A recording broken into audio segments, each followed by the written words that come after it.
Donc, le mouvement étudiant québécois a une très riche histoire. Les 50 dernières années au Québec ont été marquées par beaucoup de luttes étudiantes sur les campus universitaires et des cégeps. Cégep qui est le niveau entre secondaire et universitaire. Pour donner quelques exemples, il y a eu une occupation massive en 1968 dans les cégeps. Il y a aussi eu une grève en 1996. Plus récemment, il y a eu la grève de 2005 aussi, qui avait attiré des centaines de milliers d'étudiants dans la lutte.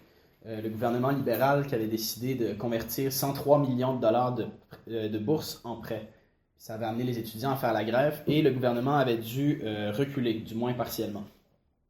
Puis évidemment, la lutte dont vous avez tous déjà entendu parler, au moins un petit peu, c'est celle de 2012, qui est en fait la plus grande grève étudiante de l'histoire du Québec et aussi de l'histoire du Canada.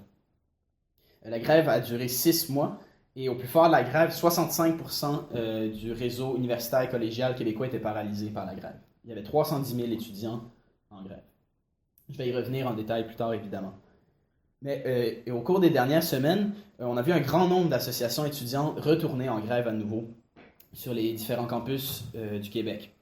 Et au plus fort du mouvement, c'était le 2 avril dernier, il y avait 130 000 étudiants en grève. Il y avait une manifestation nationale à Montréal qui a attiré 75 000 personnes. Mais la différence cette fois-ci en 2015, c'est que la grève n'est pas dirigée contre une décision du gouvernement ou une mesure précise. C'est une grève politique contre l'austérité en général. Donc c'est une grande différence. Et c'est aussi une grève qui a pour but de se répandre, d'être la bougie d'allumage à un mouvement social plus grand, à une grève sociale qui attirait aussi les travailleurs et les travailleuses. Au moment où on se parle, le mouvement étudiant s'est pratiquement éteint, malheureusement. Il y a juste quelques associations étudiantes encore en grève. Il y en a quelques-unes aussi qui le sont pour le 1er mai. Mais malgré tout, il y a quand même quelques syndicats de travailleurs et de travailleuses qui seront en grève le 1er mai. Je vais aussi y revenir tantôt. Au moins 11 syndicats d'enseignants ont un mode de grève pour cette journée-là. Et il y a probablement d'autres syndicats qui vont se joindre au mouvement d'ici la semaine prochaine. Donc le but de la présentation ici, c'est pas juste de décrire et d'expliquer les événements de manière un peu académique, mais la raison principale pourquoi on étudie ces mouvements-là, c'est pour apprendre des luttes, puis faire ressortir aussi les erreurs, mais surtout pointer la voie à suivre afin de mener une lutte victorieuse contre les mesures d'austérité. Je pense que les leçons du mouvement québécois vont servir aux militants du Québec, mais aussi pour les luttes ici en Belgique et ailleurs. Donc, pour bien comprendre les mouvements de 2012 et 2015, c'est évidemment nécessaire d'avoir un portrait plus global de la situation. Il y a des grands mouvements qui se déroulent au Québec en ce moment, mais dans un contexte qualitativement différent du passé. Ici, je parle évidemment de la crise du système capitaliste. En 2008, le système a connu un des pires crashs de son histoire. Puis depuis le crash, l'économie mondiale n'a pas été en mesure de rebondir et de retrouver un niveau de croissance soutenu. La reprise dont certains économistes parlent est en fait la plus faible de l'histoire du système. Le FMI prévoit une 4e année consécutive où la croissance mondiale va être en deçà de la ligne de tendance, ce qui veut dire que l'économie croît plus faible et non plus forte.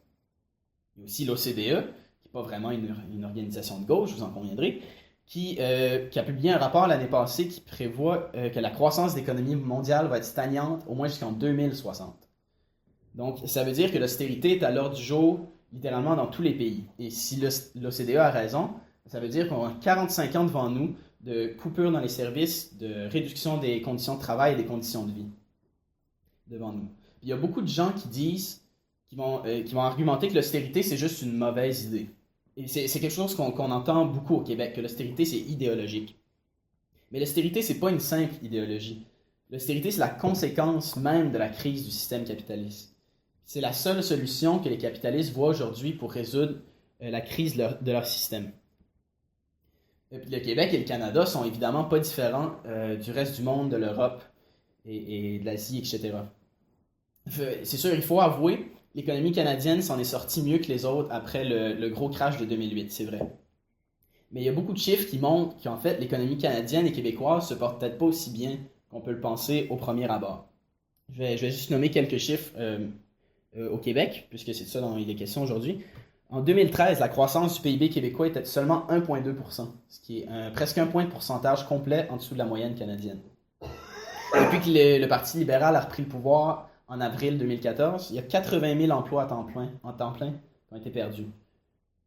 Et en 2013, la demande globale au Québec a augmenté de seulement 0,7%, ce qui est sa plus faible croissance depuis 1995. Comme on sait, le moteur de l'économie capitaliste, c'est l'investissement privé. Mais en fait, au Québec, les investissements stagnent.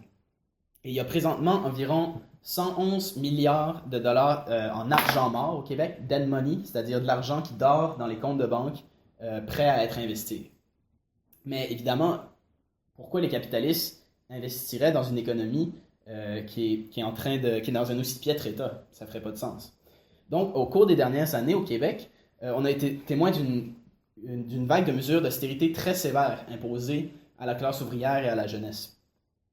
Puis évidemment, l'austérité, ce n'est pas un nouveau phénomène, mais on peut vraiment constater un renforcement des mesures au cours des 5 dernières années au moins.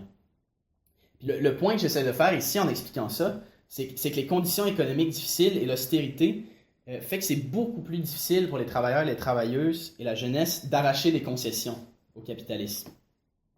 Au Québec, durant l'âge d'or de la social-démocratie, dans les années 60-70, on a pu obtenir certaines concessions. Par exemple, les soins de santé gratuits et l'éducation à relativement bas prix. Mais aujourd'hui, la situation ne laisse pas de place aux concessions et tous les acquis du passé sont menacés.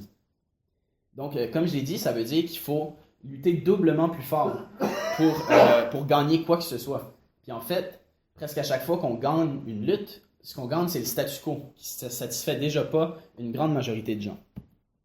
Donc, c'est dans ce contexte-là qu'a eu lieu la grève de 2012. La grève avait pour objectif de faire annuler la hausse des frais de scolarité qui était imposée par le gouvernement libéral à l'époque. C'était une hausse de 1 625 $ sur 5 ans, donc 325 $ par année. C'était une augmentation de 75% des frais de scolarité au Québec. La grève a commencé en février 2012. Elle était essentiellement organisée par l'AC, qui est le syndicat étudiant le plus à gauche au Québec.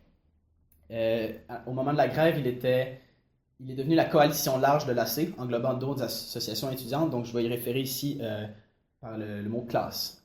C'était la classe en 2012. Il y avait aussi 2 autres grosses organisations étudiantes, la FEC et la FEUC, qui regroupent respectivement les associations collégiales et universitaires. Donc, en date du 27 février, il y avait déjà 65 000 étudiants en grève générale illimitée. Le 5 mars, on était déjà rendu à 125 000 étudiants et étudiantes. Le mouvement prenait de la vitesse à ce moment-là. Il y avait des manifs à chaque semaine à Montréal, pour ne pas dire chaque jour, et il y en avait aussi dans d'autres villes québécoises. Et, en ce qui concerne la relation avec les forces policières, la tension était très élevée dès le début de la grève, mais la situation s'est envenimée très très rapidement. Il y a un point tournant qui était le 7 mars où un étudiant a perdu un œil dans une manif à cause de l'explosion d'une bombe lacrymogène. Puis à partir de ce moment-là, les manifs sont devenus le théâtre récurrent de violences avec la police qui devenait de plus en plus brutale à l'endroit des manifestants et des manifestantes.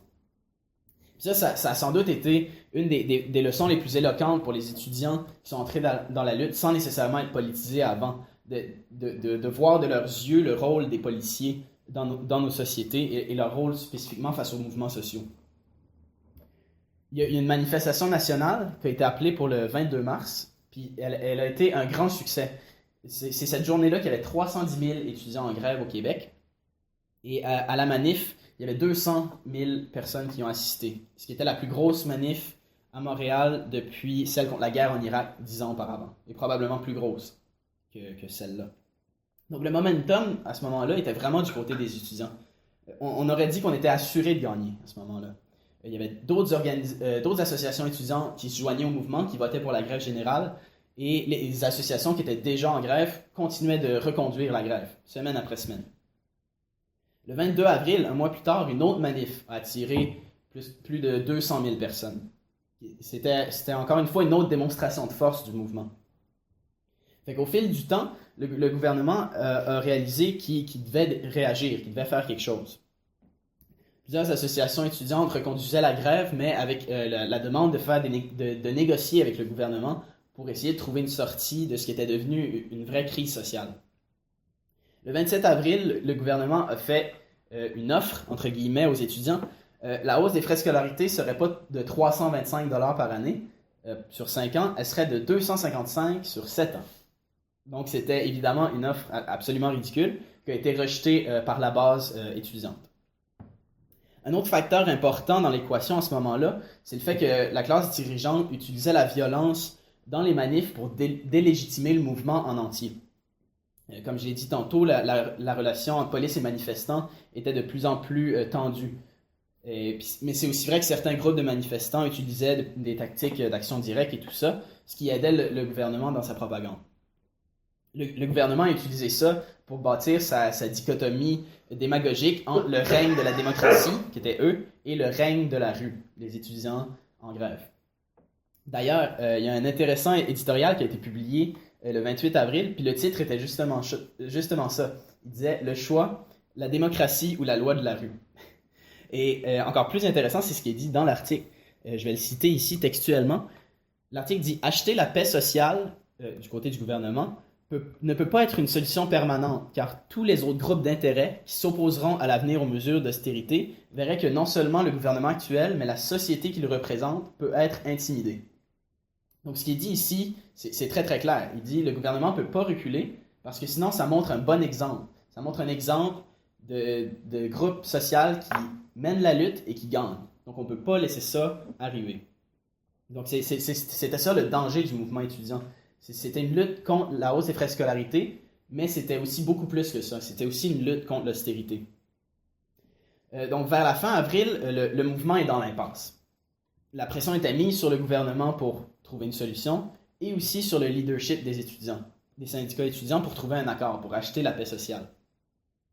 Le leadership de la FEUC et de la FEC avaient, eux, un fort penchant à la conciliation, mais la classe était beaucoup plus radicale et beaucoup plus... tenait son bout. Et en fait, le leadership de la FEC et de la FEUC a été constamment dépassé par la radicalité de sa base.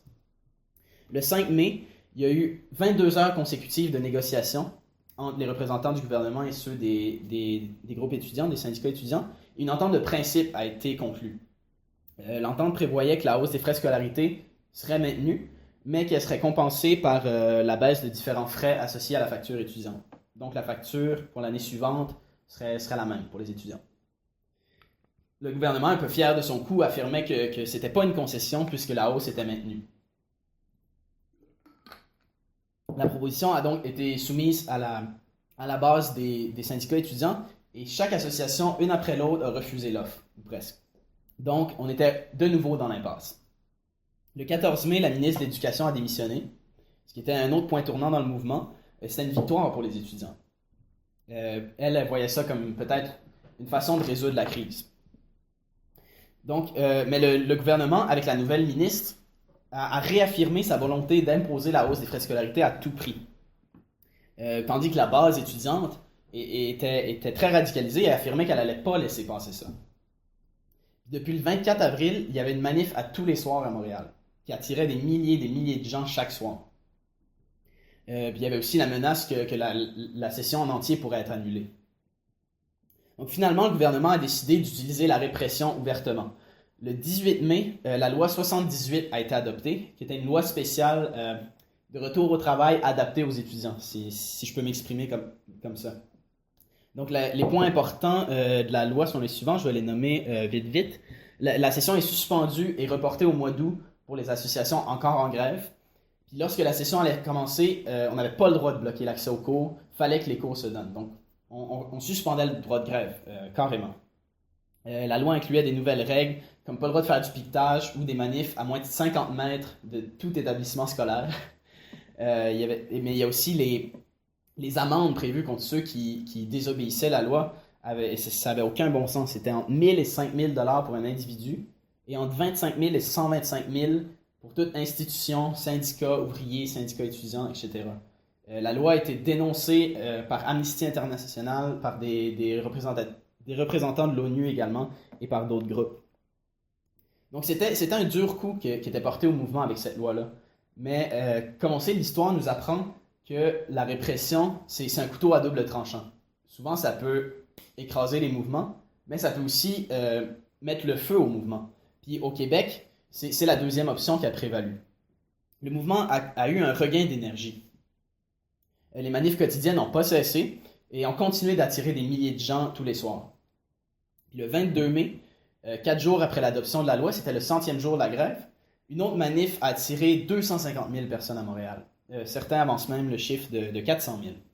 Ça montrait que le mouvement était loin d'être anéanti à ce moment-là, malgré la loi spéciale. Donc, maintenant, la question, c'est où sont les travailleurs et les travailleuses dans tout ça? En fait, les 3 plus grosses centrales syndicales du Québec avaient ouvertement déclaré qu'ils supportaient la cause étudiante, mais ça aurait été difficile d'imaginer la bureaucratie syndicale mobiliser sa base pour activement donner un appui aux étudiants et aux étudiantes. La population du Québec, elle, était vraiment polarisée sur l'enjeu de la grève. Il y a beaucoup de gens qui ont complètement avalé la propagande gouvernementale et médiatique, qui essayaient de dépeindre les étudiants comme des enfants gâtés, des gens qui se plaignent le ventre plein en disant que les frais de scolarité sont élevés, mais c'est bien pire aux États-Unis, etc. Il y a beaucoup de gens qui ont mordu à cet hameçon-là. Puis à ça, c'est ajouté la propagande voulant que les grévistes étaient des gens violents. Donc, mais malgré cette propagande-là, je pense que beaucoup de gens, beaucoup de travailleurs et de travailleuses supportaient le mouvement.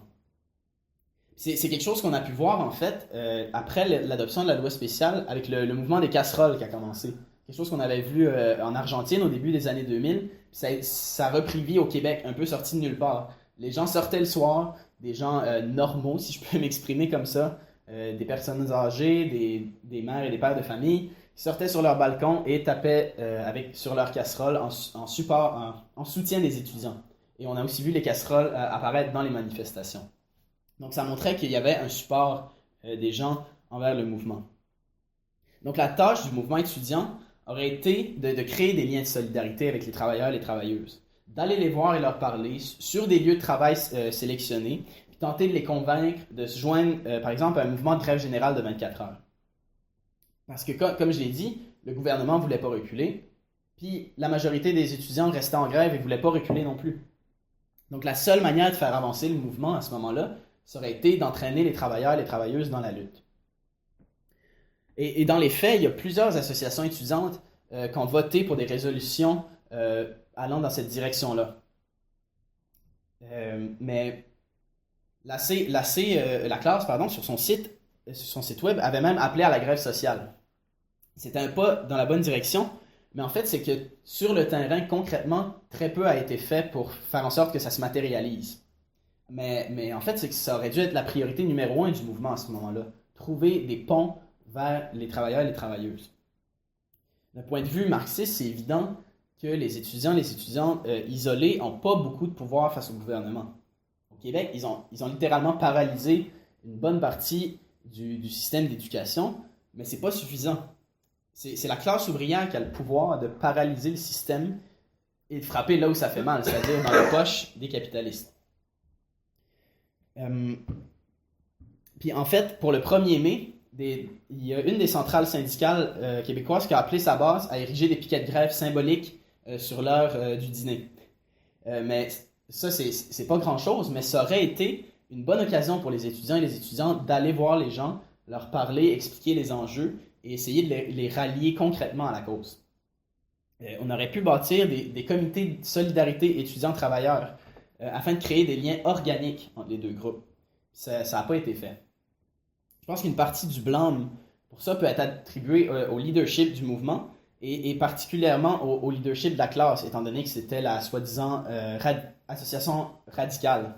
Ils étaient, à mon avis, la seule organisation qui avait l'autorité nécessaire pour appeler ses membres à faire une telle chose. Donc, de manière générale, on peut dire que le mouvement étudiant de 2012 n'a pas réussi à créer des vrais liens avec leurs frères et leurs sœurs salariés, ce qui aurait pu transformer la situation complètement. Finalement, ce qui est arrivé, c'est le 1er août, le premier ministre a déclenché des élections au Québec. C'était un autre moment où on a pu constater certaines erreurs du leadership du mouvement étudiant. Encore une fois, je tiens le focus essentiellement sur la plus radicale, qui est la classe. La classe était historiquement allergique à quelconque alliance avec quelconque parti politique. Mais dans le contexte électoral, c'est à mon avis devenu un problème important. La classe a tenu un congrès en juillet, alors que c'était très, très évident que des élections allaient être appelées bientôt.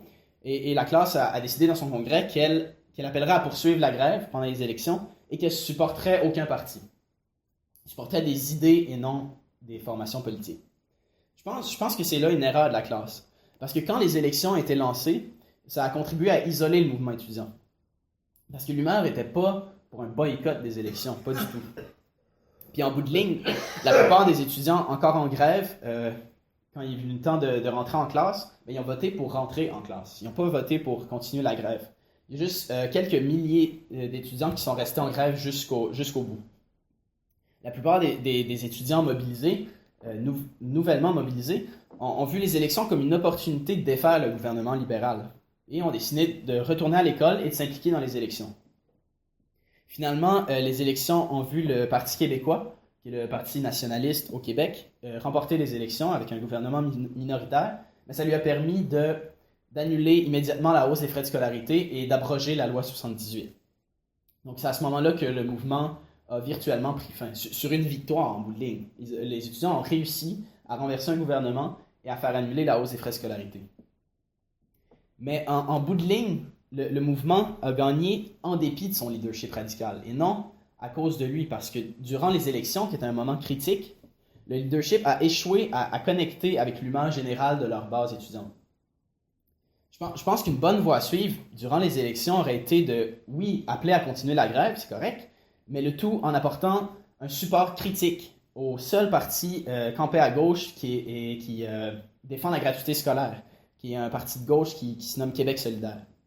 Donc la défaite des libéraux et un support accru pour QS, c'était la seule victoire possible. Mais au lieu de cela, l'argument était que les élections n'offrent pas de solution. C'est vrai, dans l'abstrait, une seule élection, c'est pas une solution en soi. C'est très très clair. Mais cet argument-là, cette position-là, ne correspondait pas à l'humeur concrète des masses, qui voulaient, elles, utiliser les élections aux fins du mouvement. Donc, l'incapacité d'utiliser les élections comme un outil au mouvement, c'est plutôt devenu une barrière au mouvement. Donc, l'incapacité de l'utiliser, ça a montré les erreurs du leadership de la classe. Juste une petite précision là-dessus, quand je parle des leaders du mouvement étudiant et j'adresse des critiques, ça n'a rien de personnel ou ça n'a rien d'une insulte. J'ai énormément de respect pour ces militants-là qui ont tout donné à la cause, littéralement. Mais au-delà de ça, c'est quand même nécessaire de souligner les erreurs si on veut apprendre de ces mouvements-là.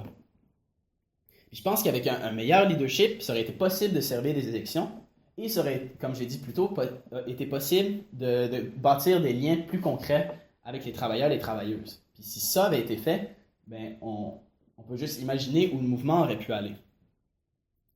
Ça nous amène 3 ans plus tard, la grève de 2015. Au cours des 3 dernières années, le mouvement étudiant québécois avait beaucoup ralenti. Donc il y a eu certaines grèves ici et là, grève d'1 jour, grève de 2-3 jours sur certains enjeux.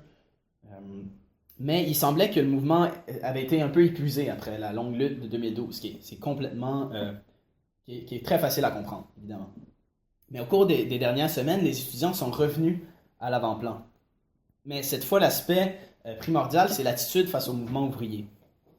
Parce que le retour en force des étudiants en 2015 est lié à la vague de mesures d'austérité nouvelles apportées par le gouvernement libéral qui a été réélu en avril 2014. Donc, depuis leur élection, ils attaquent littéralement toutes les couches de la classe ouvrière et de la jeunesse. Il n'y a personne qui est épargné par les nouvelles mesures d'austérité. Ils ont massivement coupé dans les dépenses de la santé, l'éducation, les services aux régions, etc. Et l'austérité, c'est le mot qui est sur toutes les lèvres, littéralement, au Québec. Les libéraux ont aussi adopté la loi 3, qui est une réforme des fonds de pension des travailleurs et des travailleuses de la fonction publique, une loi qui vient littéralement déchirer les conventions collectives qui avaient été négociées dûment par les travailleurs et les travailleuses et vient diminuer leurs fonds de pension, donc ce qui revient à littéralement leur voler de l'argent qu'ils avaient mis de côté pour leur retraite. Un fait intéressant là-dedans, même la police municipale est visée par ce projet de loi-là, ce qui fait qu'il y a certaines manifs où on a vu les policiers manifester avec les travailleurs et les travailleuses, ce qui est plutôt inhabituel. Je pense que vous serez d'accord avec moi. Donc, dans les derniers mois, ça a beaucoup brassé dans la société québécoise. L'impression, comme je l'ai dit, c'est que personne n'échappe aux mesures d'austérité. Et il y a beaucoup de travailleurs et travailleuses qui sont prêts à livrer le combat. Ça a été démontré hors de tout doute par les énormes manifestations tenues à Montréal au cours des derniers mois. En septembre, octobre et novembre, il y a eu une grosse manif par mois. Il y en a 2 qui ont attiré plus de 50 000 personnes et une autre qui en a attiré 100 000. Ça, c'était en novembre. Donc, les manifestations de 50 000 personnes sont presque devenues la norme à Montréal.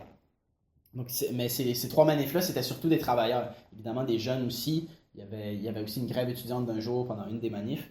Donc, ça montre que les gens sont prêts à se battre. Un autre exemple, en août dernier, pour protester contre la loi 3, les pompiers de la ville de Montréal sont allés à l'hôtel de ville de Montréal, sont rentrés et ont saccagé l'hôtel de ville, allant même jusqu'à poursuivre le maire d'une pièce à l'autre. Puis le tout s'est passé sous le regard de la police, les bras croisés, qui n'intervenaient pas, parce qu'évidemment, ils supportent les actions contre la réforme des fonds de pension. Donc, c'est évident qu'au Québec, en ce moment, la base syndicale désire lutter contre l'austérité. D'autres exemples. En janvier, un syndicat de travailleurs et travailleuses de la santé a voté massivement par une énorme majorité en faveur de moyens de pression qui pourraient aller jusqu'à la grève sociale. Et ils ont été suivis pas longtemps après par 2 autres syndicats de la santé. Un autre fait intéressant, c'est une citation que j'ai ici d'un des leaders d'une des grandes centrales syndicales du Québec qui dit ouvertement que c'est la base syndicale qui désire lutter. Je vais le citer textuellement. Il dit « Ce ne sont pas les dirigeants qui les craignent. » Il parle de stimuler les travailleurs.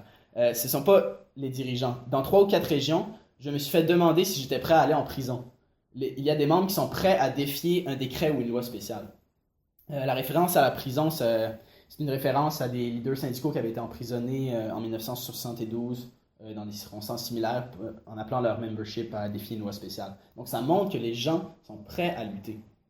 C'est très très clair. C'est dans ce contexte-là que certains étudiants ont décidé que le moment était propice pour mobiliser les troupes et aller avec une grève générale de 2 semaines ce printemps, avec possibilité de reconduire la grève plus longtemps si nécessaire. Donc le mouvement était revampé par le réveil de la classe ouvrière. C'est vraiment ça qui a pu relancer le mouvement étudiant. Puis le but de la grève, comme je l'ai dit, c'était d'être la bougie d'allumage à une grève sociale, à une grève qui s'étendrait aux étudiants et aux travailleurs et travailleuses. Et le but, c'est d'avoir ça, de voir ça arriver le 1er mai.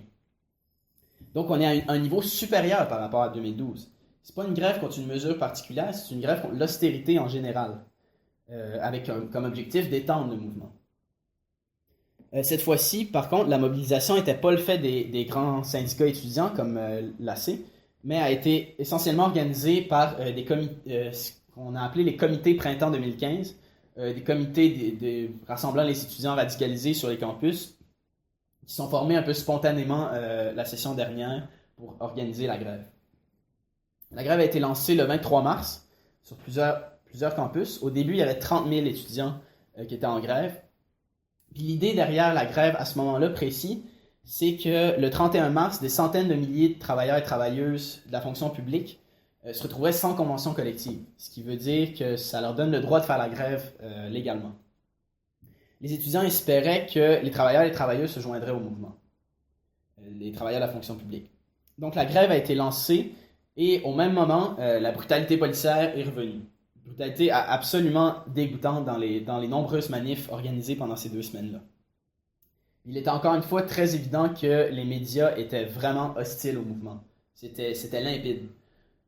Et puis ça aussi, ça a été une des grandes révélations, si je peux dire, des mouvements étudiants. C'est la complète hostilité des médias, de la plupart des grands médias, à ces mouvements-là.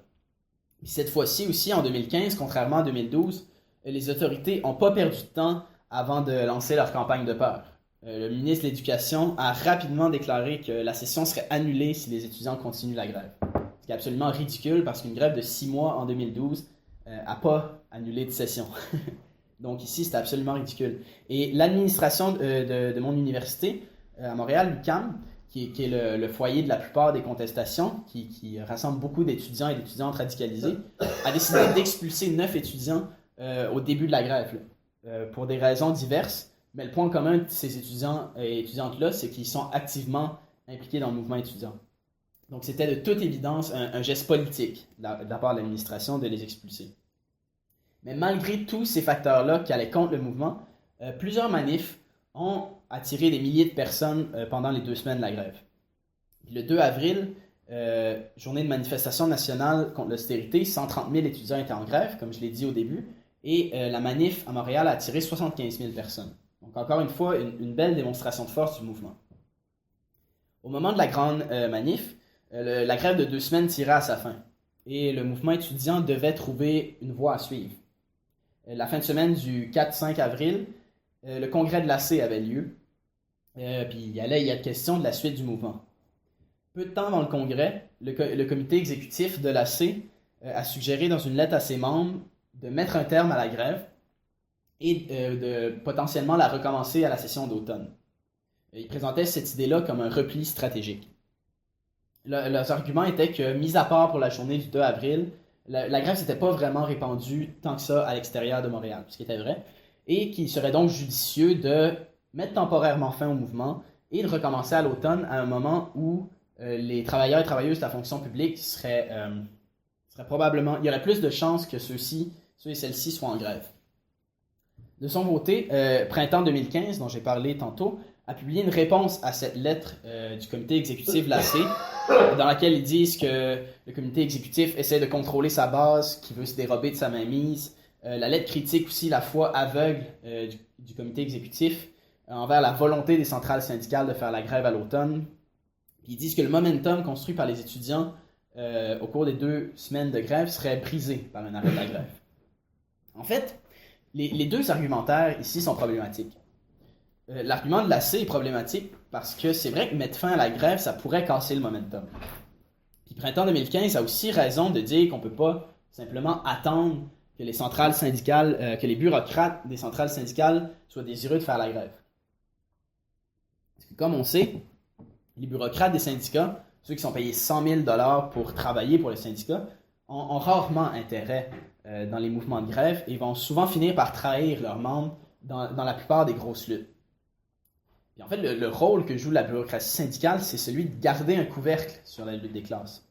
Et la plupart du temps, ils sont un frein à la radicalisation de leur base. C'est seulement quand la base elle-même bouge dans une direction radicale que la bureaucratie va tenir un discours un peu plus à gauche. Donc, Printemps 2015 a un bon point quand il dit qu'on ne peut pas faire aveuglément confiance à la bureaucratie syndicale. Ce qu'il faut, c'est aider les travailleurs et les travailleuses à venir à bout de leur propre bureaucratie conservatrice. Par contre, l'argumentaire de Printemps 2015, il est aussi problématique. Parce qu'ils sont en faveur de continuer la grève, mais sans avoir de plan concret sur comment entraîner les travailleurs et les travailleuses dans la lutte. Puis en bout de ligne, le congrès de l'AC, du 4-5 avril, a passé une résolution en faveur de la poursuite de la grève et a d'ailleurs expulsé son comité exécutif. Mais tout ce débat sur continuer la grève ou pas à ce moment-là, c'est pas le centre de la question. L'objectif même de la grève étudiante de 2015, c'était de lancer un mouvement qui s'étendrait à la classe ouvrière. Mais conséquemment, la question primordiale à ce moment-là, c'est pas de continuer ou pas, c'est de discuter d'un plan concret sur comment entraîner les travailleurs et les travailleuses dans la lutte. Puis le congrès de l'AC n'a pas abouti à un tel plan, mais le regroupement Printemps 2015 n'en avait pas à proposer non plus. Puis dans les faits, après le congrès, il y a un bon nombre d'associations étudiantes qui ont voté pour retourner en classe. Ce qui montre que beaucoup d'étudiants et d'étudiantes ne voyaient pas la nécessité de continuer la grève. Mais malgré tout, il y a un bon nombre d'associations étudiantes de mon université à l'UQAM qui sont restées en grève. Ce qui s'explique évidemment par les événements sur le campus. Comme j'ai mentionné, les 9 étudiants expulsés. Mais il y a aussi l'injonction que l'administration a obtenue pour empêcher les étudiants de bloquer l'accès aux cours, donc littéralement de leur enlever le droit de grève. L'admin a aussi engagé 100 gardiens de sécurité supplémentaires avec la grève, ce qui montrait qu'elle se préparait littéralement à réprimer ses propres étudiants. Puis c'est effectivement ce qui est arrivé. La situation est devenue tendue lorsque des étudiants et des étudiants ont tenté de défier l'injonction et de bloquer les cours quand même. En réponse à ça, c'était le 8 avril dernier, le recteur a appelé la police anti-émeute pour venir intervenir et arrêter les étudiants et les empêcher de bloquer l'accès aux cours. C'était du jamais vu dans l'histoire de l'université. Mais ce qui est arrivé aussi après était du jamais vu. Des professeurs sont arrivés puis se sont placés entre les policiers et les étudiants pour protéger leurs étudiants des policiers anti-émeute. Puis les policiers, probablement mal à l'aise de fesser sur les professeurs aussi, ont fini par quitter le bâtiment. mais ils ont amené avec eux une vingtaine d'étudiants qu'ils ont arrêtés. Ça a mené à l'occupation spontanée d'un des bâtiments de l'école, avec quelques centaines de participants au plus fort de la journée d'occupation.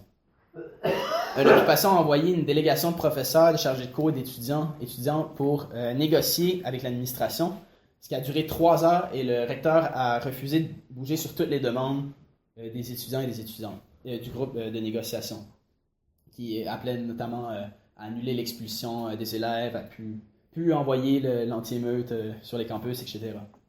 Donc, conséquemment, à cause de ça, plusieurs assos et syndicats de professeurs aussi ont demandé la démission du recteur. L'occupation s'est poursuivie jusqu'à tard le soir et finalement, les anti-émeutes ont été rappelés pour mettre fin à l'occupation brutalement. La répression sur le campus a été dénoncée par les centrales syndicales, aussi par le Parti Québec solidaire dont j'ai parlé tantôt. Puis il y a aussi eu une autre occupation au bureau du recteur d'une autre université dans la ville de Québec. Donc la grève étudiante est maintenant finie presque partout, sauf à l'UQAM. Puis en fait, sur le terrain à l'UQAM, la grève a peu d'impact puisque les étudiants n'ont pas le droit de bloquer l'accès aux cours et qu'il y a des profs qui en arrivent à des ententes avec les étudiants pour donner les travaux et faire les évaluations quand même. La grève à l'UQAM est plus vraiment, elle est reconduite dans certaines assos, mais c'est plus vraiment une grève contre l'austérité, c'est une grève contre la répression sur le campus. C'est clair que la répression administrative, politique et policière, c'est des enjeux préoccupants, mais le risque ici, c'est de perdre de vue le portrait global, à savoir l'austérité, la crise du capitalisme qui affecte non seulement la jeunesse étudiante, mais aussi la classe ouvrière. Donc, au moment même où on se parle, il y a des actions ici et là, il y a encore des manifs, il y a même une occupation à l'extérieur d'un cégep, sur le terrain devant le cégep, mais en général, le mouvement s'est éteint. Mais il y a tout de même quelques syndicats qui ont des mandats de grève pour le 1er mai, comme je l'ai dit au tout début, 11 syndicats de professeurs de cégep vont être en grève le 1er mai, et dans certains cas, c'est une grève illégale, ce qui est très révélateur aussi. Il y a aussi 3000 travailleurs et travailleuses de garderie qui vont avoir une demi-journée de grève le 1er mai. Il y a d'autres syndicats qui vont tenir des votes de grève d'ici la semaine prochaine. Mais dans l'ensemble, il semble que le mouvement étudiant a encore une fois pas été en mesure de créer des liens forts et concrets avec le mouvement ouvrier. Je pense que les 2 semaines de grève auraient dû être utilisées pour prendre le temps d'établir des comités de solidarité étudiants-travailleurs, comme ça aurait dû être fait en 2012. Puis, si on regarde dans le passé, on a un très bon exemple de ce que des comités pareils peuvent avoir comme conséquence. En mai 68, en France, des comités semblables avaient été mis sur pied sur les campus. Ce qui avait commencé comme un mouvement étudiant est devenu l'une des plus grandes grèves générales de l'histoire de la France. Puis le tout, c'était à une époque où personne ne s'attendait à ce que la classe ouvrière se mette en mouvement. Donc, la grève étudiante de 2015, un autre point important, c'est qu'elle n'était pas aussi bien préparée que celle de 2012. En 2012, l'idée de la grève était dans l'air depuis au moins 1 an, tandis que cette année, la mobilisation avait essentiellement commencé la session précédente. Ça peut expliquer pourquoi le mouvement ne s'est pas tant répandu à l'extérieur de Montréal. Mais ça explique pas tout. Il y a beaucoup de temps et d'énergie qui a été dépensé à organiser des manifs et des actions durant les 2 semaines de la grève. C'est clair que les manifs sont importantes, mais elles ne sont pas suffisantes pour faire avancer la lutte. C'est ça qu'il faut comprendre aussi. Puis je crois fermement que la mobilisation des étudiants aurait été facilitée par l'existence d'un plan concret pour rejoindre les travailleurs. Ça aurait pu, en retour, mobiliser plus d'étudiants qui verraient un objectif plus clair dans cette lutte-là. Puis quand je dis ça, ça ne veut pas dire que automatiquement on forge des comités, ça entraîne automatiquement les travailleurs dans la lutte un peu de manière mécanique, puis on a un mai 68 au Québec en 2015. C'est pas ça que je dis. Mais ce que je dis par contre, c'est que les étudiants ne peuvent pas rester isolés. Ils doivent créer des liens avec les travailleurs et les travailleuses pour gagner. Et peut-être potentiellement créer une situation révolutionnaire comme mai 68. Maintenant, je vais conclure. Je voudrais encore une fois insister sur le point que les luttes étudiantes sont intrinsèquement liées, intimement liées aux luttes ouvrières. Cette leçon-là, ça s'applique au Québec, au Canada, au mouvement en Belgique et ailleurs aussi. Les grèves étudiantes de 2012 et 2015 ont aussi montré que tout joue contre nous. Les médias sont souvent très hostiles. L'État, avec ses appareils répressifs, la loi, comme la loi 78 l'a montré. C'est donc vital que le mouvement étudiant noue des liens avec les travailleurs et les travailleuses pour lutter contre l'austérité et gagner. Mais comme j'ai expliqué au début, l'austérité, c'est une conséquence de la crise du capitalisme. Donc la tâche, c'est aussi de connecter les luttes contre l'austérité à la lutte plus large contre le système capitaliste lui-même. Puis, comme je l'ai dit, je le redis encore, les luttes actuelles sont pour le maintien du statu quo. Et chaque victoire, chaque concession peut être reprise le lendemain. Puis, on a un exemple de ça avec la grève de 2012, je ne l'ai pas mentionné, mais le Parti québécois a annulé la hausse et quelques mois plus tard a introduit une nouvelle hausse. Une plus petite, mais quand même. Donc, ça montre que toutes les concessions, tous les gains peuvent être repris le lendemain. Donc, pour réellement lutter contre l'austérité, il faut s'attaquer à la racine du problème, qui est le système capitaliste. Donc ça, c'est la perspective marxiste qu'il faut défendre dans le mouvement étudiant et dans le mouvement ouvrier. Il faut aussi se battre pour un leadership qui défend cette perspective-là. C'est ça que les camarades de la riposte Fight Back défendent au Québec. On a produit un manifeste contre l'austérité qui se vend très bien dans les manifs en ce moment. Donc c'est ça la perspective qu'il faut défendre au Québec, en Belgique et partout ailleurs si on veut vraiment vaincre l'austérité.